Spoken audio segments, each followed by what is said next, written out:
Welcome to WeekNGeek, your new comics preview for September 3rd. I'm Mike Ortiz. And I'm the Chris Brown. So what do you got? A lot. Big week this week. Big week. I'm going to start off with Alice Cooper #1. This is by Dynamite Comics.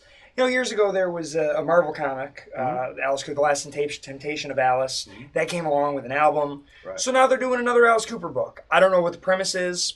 Probably ties into some album. All I know is I love Alice Cooper. He's from Detroit. First time I ever saw him was him doing 18 on The Muppet Show. In that big scary lab with Sweetums. I was like, this guy's like a for real monster. Like, it was the coolest thing I'd ever seen. So I'm all about Alice Cooper, and I'm excited about that. Next up, I've got my Marvel books here. We've got Legendary Star-Lord. This was, we found out that Star-Lord had a sister. Some things were going on. They were basically pitted against each other. Of course, they ended up coming to work together. This is a cool book. I like it. The movie had me all excited about all things Guardians. Star-Lord was pretty cool. While I started to get into the Guardians book with Bendis, it started meandering for me a little bit. And these books now focusing on the characters, I'm really, really enjoying. This Star-Lord book has been great. Not to mention this Rocket Raccoon book by Scotty Young. Scotty Young is doing the words and art. Jean-Francis Ballou is doing the colors. It's a fun book. You know, there's another raccoon. Rocket's always saying, ain't nobody like me but me. However, there's somebody like him, and they're framing him for things, and every time he gets caught, and they're like, well, you did this. Couldn't have been me. Well, you're always saying ain't nobody like you but you. And so there he is. The artwork's incredible. Scotty Young's stuff is phenomenal. Yeah. And it really fits on Rocket, I think. Very fun, well. Colorful book. Yeah, oh yeah. That's one thing I really am impressed by the look of this. I love it. I think it's a great book, and if you're not reading it, you should be. Next up, I've got Swamp Thing #1. This is Future's End #1, Swamp Thing. I thought I was able to turn off that ringer. This is more Charles Soule. I gotta have Charles Soule book in here every every month and or every week, and this is mine for the week. These are jumping 5 years into the future, is my understanding for the Future's End stuff. So, I'm sure it's going to still have something to do with what I'm already reading in some way. Right. It's still written by the writer that had been writing it. Probably some hints of what's to come, too. Yes, there you go. So I'm excited about this. While I haven't been reading Future's End, and I'm not going to be reading a lot of these titles, I am reading that because it's a heck of a book. Next up, Clive Barker's Nightbreed. This is issue #4. Awesome covers by Riley. That's one of the things that got me in. You know, I do like that old the movie there, which does feel a little bit more like soap opera, as I've said before with Clive Barker's stuff. But it's pretty good. It's an interesting kind of take. Of course, our main character, from that movie is in here. They're trying to gather up some others. There's some backstory. A politician has killed one of the Nightbreed. She was kind of a prostitute. Kind of went after her. Rather, I think she killed him. Some crazy stuff going on, but it's building their story. It's not quite as dramatic as the film. It's a little bit more horror, which I like. Next up, I've got Big Trouble in Little China #4. It's Big Trouble in Little China. I love it. I'm having a lot of fun with it. I think Eric Powell's doing a great job. Very clearly, Eric's a fan of the film. It picks up, as I said, right at the exact moment where the film ends. This is with John Carpenter and Eric Powell craft the story, and then Eric Powell's writing it with art by Brian Chirilla. I think the artwork looks really fun, kind of fits what they're doing here. It's a little goofy and silly, but it fits and works. I like it. As I find myself reading all these Boom books here, they just keep adding stuff, even adaptations that I'm liking. Yeah. Next, we got The Woods #5. I am an issue behind on this. This is one that I keep going, I don't know. I really like the artwork. I really like the art. The story is an interesting premise. There's nothing dynamic about the dialogue and the way it's written to me, and that's the thing that I struggle with. But I'm going to finish the first story arc, then I'm going to assess and see what I think. But yeah, I'm liking the stuff that Boom's doing. They're doing good stuff. A lot of books this week. This is where I'm going a little fast. No reason to just kind of meander, kind of stay into the task. Southern Bastards #4 by Image Comics. This is that Jason Aaron book that I've said feels so much like a 70s grindhouse film. Kind of feels got a little Walking Tall kind of thing in there. This is our main character's come home. He's been gone for 40 years. He comes home. He grabs his dad's bat and he's starting to fight off the criminal element that his daddy was fighting off, even though he didn't like his daddy much either. This is, guy getting revenge on the big bads, old guy, which I always like that story. It's always a good one. The old guy's had enough and off he goes. Looks like there's a little bit of Vietnam flashback in here. So we're getting some backstory to our main character. just a really cool tale. And while I said this feels familiar, other things that we've seen before, Jason Aaron has such a great job of breathing life into stuff like that. I mean, he is a talented writer. This is what I mean by writing without any dynamic. Like, he's very dynamic. Where on the other hand, I'm reading The Woods and just, okay, really interesting premise that I'm just not loving. Right. And on the other hand, a premise I've seen 100 times that I love. And it's not just because I love that premise and I love that concept. It's written with a certain dynamic. Jason Aaron's really, really good. That's my point. That's my point. It's not always about the story. It's about how good the writer is at telling that story. It really is. Very much. Next, I've got Nailbiter. This is Josh Williamson, who had done some things that I'd liked. He did Xenoholics. He did Ghosted. Now this one really seems to have hit. This is the small town where there have been 15 serial killers. We have a guy that seems to have figured it out, and then he immediately goes missing. Then there looks like there are some other people up to some shenanigans. Then they find out these are just innocent dopes that are trying to lead the cops astray. And we end up kind of finding our guy in that last issue. And all right, well, what's really going on here? And how much to play does our lead character, our nail biter, really have to do with everything else that's going on? Good stuff. Really, really cool tale. I mean, it's got that serial killer element, which people love. So it's been a fun book. And that is the bulk of my staff. I'm going to start off here with Green Lantern Future's End #1. This has got the nifty 3D cover. Like you mentioned, this jumps ahead 5 years. So who knows what's going on in this book. It looks like they're referencing Relic and a few other things that have been a part of this storyline, the Robert Venditti. I don't know if he wrote this or not. He did write this. They seem to be sticking with their writers. Yeah, and the artwork's good. Pretty cool 3D cover. I mean, the 3D covers are always kind of hit and miss. This one seems to be all right. So yeah, if you're a DC fan and you want to see where things are going, whether or not they get there, whether or not Future's End, the storyline actually changes this, I don't know. I stopped reading the Future's End book. It was just a little too much for me, but I'm still going to get at least all of these where I'm either curious what's going on or I kind of regularly get the book. Much like that, I've got Action Comics Future's End #1. This one, I know there's some stuff about Superman in the future, and there was just a big reveal in the regular Future's End book.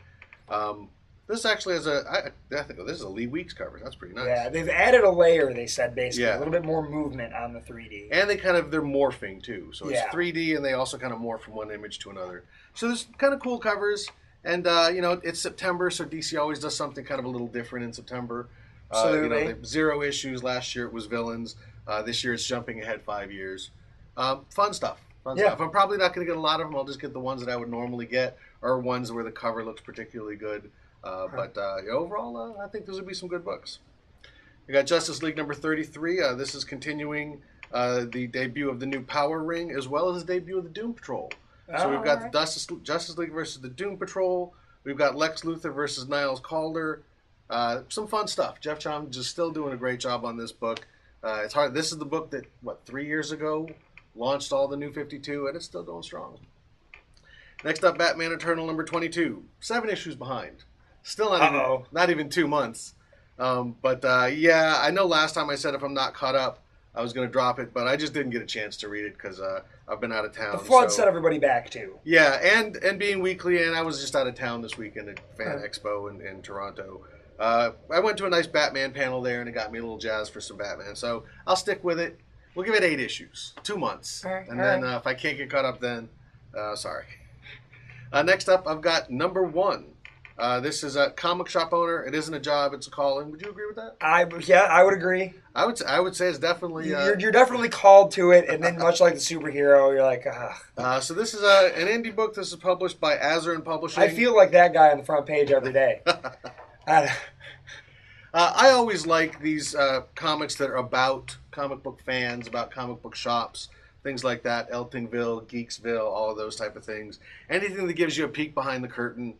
I'm always down with. And then the artist on this, Aaron Warner, is a local guy. Originally from Lansing. From Lansing. I did what was the book called he did? Adventures of Aaron by Image Comics. Would have been back in the late 90s. I remember seeing him at conventions all over back then. So, yeah, it's a local guy. It looked like he was going to be the next breakout star. That Adventures of Aaron was a syndicated comic strip in Lansing. Oh, wow. And then, Image picked it up, and it looked like it was Valentino's baby. Valentino really liked it. And then it went so far, maybe Aaron couldn't keep up with the workload, and then it kind of went away. And now this is the first work by Aaron Warner that we've seen in a very long time. Cool. So, yeah, I'm giving it a shot. Like I said, I'm always down for these behind-the-scenes, true-life tales of comic book fans and stuff like that. They usually don't disappoint. Sometimes they hit a little too close to home. We'll see with that one. Next up, I've got Miracle Man number 10, still in a bag. Is this the... the birth was last issue. I don't know why this is in a bag. I think they just bought a lot of bags. This is continuing the book 2. This is where the book kind of stumbles a little bit as it transitioned from reprinting the British stuff to the American stuff. But it's still, this is a great storyline overall. I think this is Rick Veitch as the artist. So yeah, really things are just kind of being pulled into place. This is the end of book 2 as we move into book 3, which is really the most famous or infamous of the Miracle Man work. But great stuff. Marvel's doing a fantastic job. As I've mentioned before, there's a lot of great back matter. They've re-lettered it and recolored it, but kept it looking like an 80s book. So I'm just down with Miracle Man. I just love seeing it again. Next up, I've got Death of Wolverine number 1 with a shiny, hollow etched cover. I'm normally not a big Wolverine fan, but I have been enjoying the work that I've read of Charles Soule. Charles Soule's the writer. Steve McNiven is the artist. Great artist. I have a feeling, since this is only 4 issues long, and this is kind of a big deal, maybe Marvel got all 4 issues done before these came out, because I don't think Steve McNiven's had 4 issues in a row. Actually, he's had 4 issues in a row come out, just usually not 5 or 6. Well, they had 3 months to live, 2 months to live. Yeah. Like, they just kept milking the hell out of that. So they knew what they were doing, and they probably got it all together, because they solicited all 4 in the same month, if I'm not mistaken. So I think this is weekly. Oh, wow. That would be good. And then they better get it out of time. Yeah. So yeah, I mean, like I said, I'm not a big fan of Wolverine. We all know he's coming back. Marvel has said they don't have the plan for him coming back yet. They're going to worry about that later. But every time they've done one of these death of characters, I've really enjoyed all of the stuff that follows the death. And then it kind of trails off again when the guy comes back. It happened with Batman. It happened with Captain America. It happened with Johnny Storm, with Spider-Man.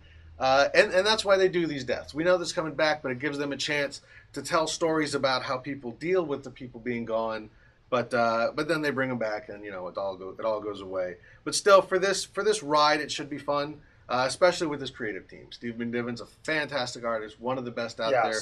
I wish he did more work. Charles Soule is up and coming. He's been able to turn around books that I never thought I'd be interested in. Up and coming, I think he's here. Yeah, he's I'm surprised he's not a bigger gun than he is, but I'm sure in a couple of years he's going to be writing Marvel's next big event, because he's doing just some absolutely great stuff. Yeah, agreed. So that's my stack. Well, now it brings me to the top of my stack here, and this is a guy that I've been talking about on all the other books that he'd done, and when he was doing some other Image stuff and doing other people's books, and this is Ryan Brown's baby right here. This is God Hates Astronauts number 1. This was a book he couldn't get anyone to publish, that he self-published on his own and made a name for himself, self-publishing it. He was trying to get, I think $15,000 for the hardcover and got like 70 on Kickstarter. Published those hardcovers, which were great. Now, this is a new story arc. This is new God Hates Astronauts. This is, written and drawn by Ryan Brown with colors by Jordan Boyd. Okay. I don't think so. It's good stuff. Really, really cool looking book. I love the characters in this book. I love his art. This is where I think he's the strongest. Is on his own stuff. Yeah. Just can't say enough good things about it. I have lots of this book. I have lots of faith in it, and I'm hoping we can get Ryan Brown back in December. Awesome. So you should pick that one up. My top pick is Original Sin number 8. I've been enjoying this crossover just tremendously. This has been a lot of fun. We talked about Charles Soule. In a few years, he's going to be writing the next big crossover. That's like Jason Aaron a couple years ago was this kind of new guy up and coming, writing some stuff that you didn't think he would like. Next thing you know, he's writing like some big gun stuff, and here we are on his big Marvel event book. Which has been fun. And yeah, it's just absolutely fantastic. I mean, it's weird. We've got Southern Bastards and this in the same week because they couldn't be more different in terms of the kinds of comics, but both are so good and great examples of two different kinds of comics. This is comic book, it's big, it spans the entire Marvel universe, it spans Marvel history. We've got, the Watcher gets killed, we find out Nick Fury's been doing all kinds of stuff behind the scenes as the world's greatest spy should, all of it to protect the world. And I'm sure when this is said and done, they've already kind of leaked some things about who's going to replace him. Look at that last page. What are you doing? But yeah, it's this has just been great stuff. Yeah, I don't know why I flipped through it. I don't want to spoil things before it's time. It looks like at the front we got a bunch of Watchers showing up. When one Watcher shows up, it's bad news. Looks like we got at least 5 Watchers showing up now. So that means some big stuff's going to go down. But yeah, conclusion of one of the best Marvel events in a long time. And it's funny, the last 3 Marvel events that have come out, I have said this is one of the best Marvel events in a long time. So they just keep topping themselves. I find the others, though, kind of have petered out in the end a little bit. Yeah. Where this one, I don't know, I'm excited to read the 8th issue. Right. Where some of the other ones I haven't been as excited, and this one I am. I think the smart thing about this is the other events were all big kind of cosmic slugfests. And this one, it's hard as a mystery. That's right, yeah. So it's a different kind of tone, a different kind of pace. You don't have to have a big blowout at the ending. It's just kind of like, oh, what's going to happen? Who did it? Why'd they do it? How'd they do it? And what comes next? That's a different payoff, and Jason Aaron was smart to recognize that. Yeah. So, yeah, that's my top pick. Excellent stuff. Big week, a really good week this week. And there's a bunch more of those 3D books, too. There's a lot of them this week, a lot of different titles. Phantom Stranger, Green some Arrow. Batman stuff, Green Arrow. Yeah, there's a Detective Comics. There's a lot of those 3D covers this week, so check those out. Yeah. Those look really cool. And J. Michael Straczynski's got his Sidekick book, has a fancy chromium cover, too. 1980, they're 1983 all over again. Yeah, I don't know what's going on. So that is your Week in Geek.